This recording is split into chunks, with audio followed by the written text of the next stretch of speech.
handle flex. Handle flex is important because when your handle is really stiff and thick, the shock will enter your body, right? When it's flexible, you have a lot less shock, and that's why you'll see those videos of people in China and they're swinging those sledgehammers and it looks like a cartoon.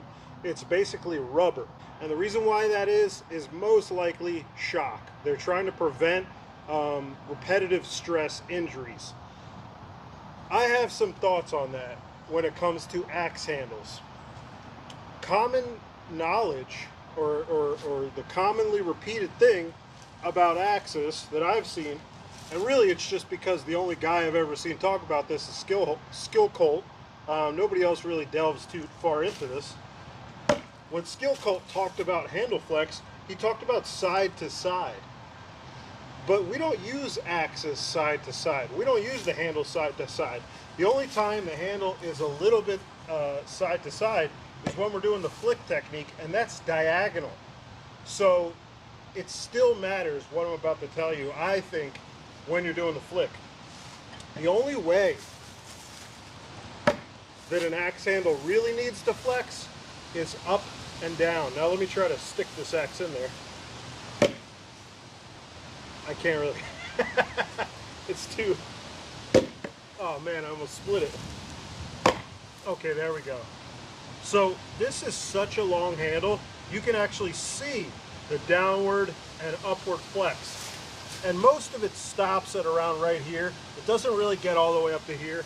That might be because my handle shape isn't the best. But as you can see, this does flex both ways. But honestly, now that I'm checking at it, the flex is kind of similar. Well, not really, actually. I mean, I can measure it by inches, but no, you know what? Oh shit. Okay, I'm not going to break this handle. I'm not going to do that. Let's not break the hardest handle I've ever made. If you've never seen this technique, it's called the "oh shit, I don't want to break my handle" technique. And man, has it saved a bunch of handles throughout the years. And don't be scared to use that. So with a normal axe,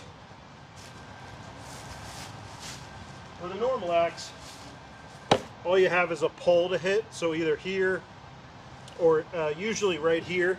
And if your wedge is sticking out real far, if you have a proud tongue, you're probably going to dent it up unless you have a huge pole or you're really accurate. So you smash the back of the pole, boom, boom, boom, and you get it loose. Very savvy technique. Let's show you the handle flex on this. Oh wait, you know what? You guys couldn't even see the handle.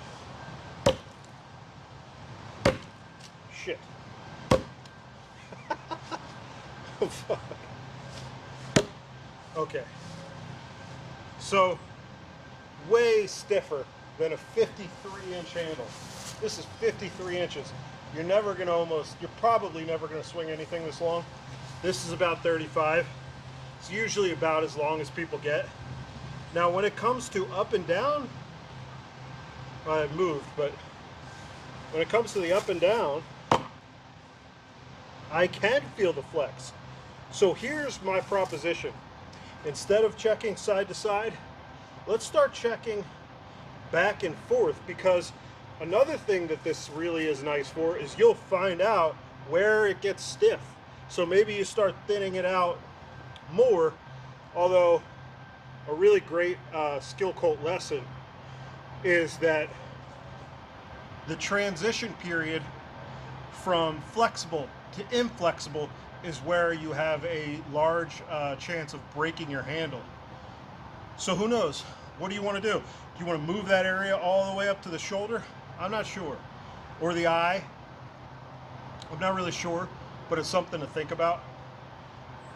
This is all just stuff to think about. Just my thoughts. I'm not really sure where I'm at with all this, but I think there's something to the fact that the only time you really need handle flex is up and down. I mean, that's where the whip comes in.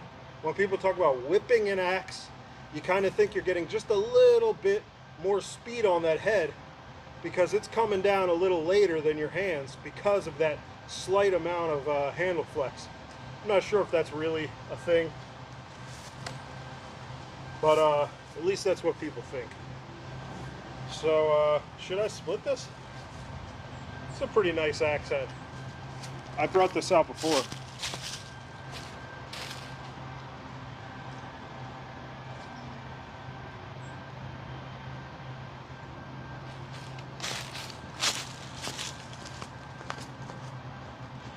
Pretty fat, right? You could see that someone like did some bench grinding or angle grinding on it, kind of goofy, but they thinned it nicely in order for this to be a decent cutter. So I do plan on rehanging this. Just a little unfortunate because I got a big fat mulberry wedge in there.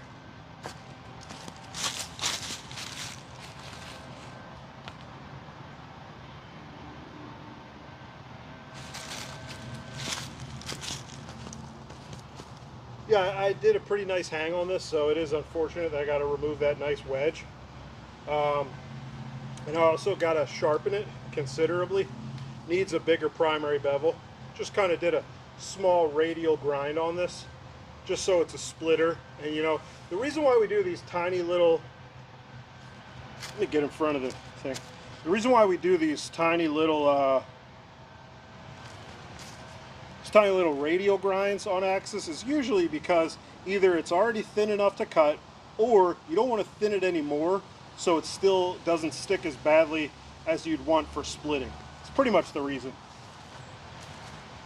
Just split a little bit with it, just check it out. Should we do what I don't usually do? I don't usually slab pieces off when I don't have to, because it's fun. It's fun to make a pie. But let's take some of the sapwood off.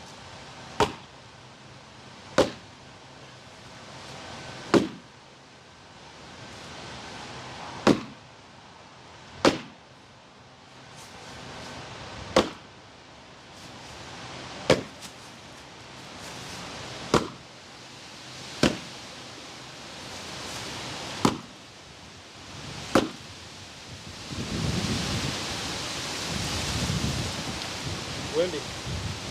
What, fly down?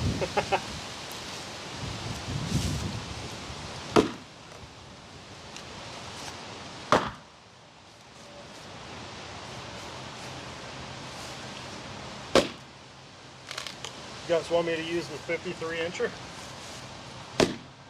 Let me just make sure that it's there's no overstrike possibilities. Okay, move this out of the way.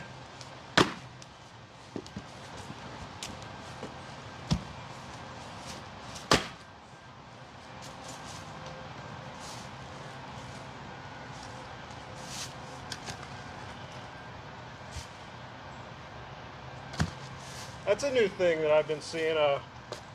Buck and Billy Ray and Killinger have been doing this. It's to protect the edge from the rocks or the soil. Not a bad idea at all when you want to go straight through the timber without a chopping block. Okay. Let me show you why I don't want to overstrike.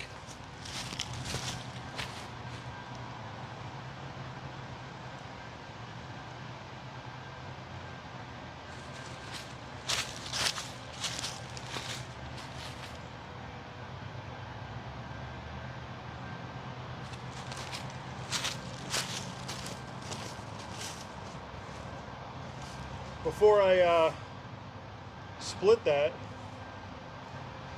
I want to talk about this a little bit. Just a little note. The reason why it can have that much thickness in the cheeks is because the bit is extremely narrow. This is a Puget Sound. I think I'm saying that right.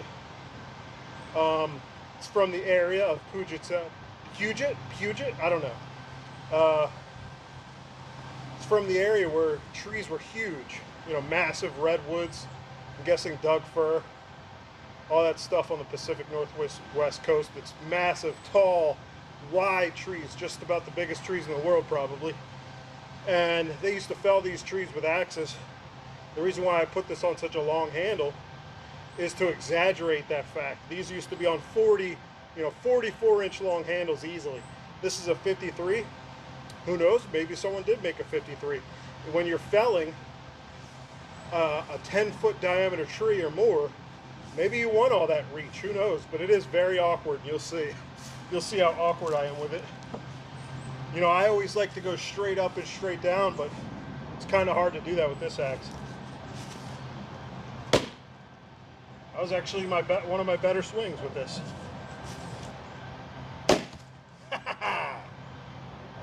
Anyway, that feels good. I don't need to split the whole thing. You guys know how to split wood. And if you don't, check out some of my other videos. Thanks for watching. One of my favorite parts of this handle is this. Oh, wow. Oh, it's dampened. It's dampened because this is moving around. But look how much it flexes. And so what I'm trying to show you is this. Oh, man. It's dampened. Okay, let me give you a better example. Look how jiggly it is. This is why I call it Mr. Jiggles. And this is not even set in the round too well. It's moving around.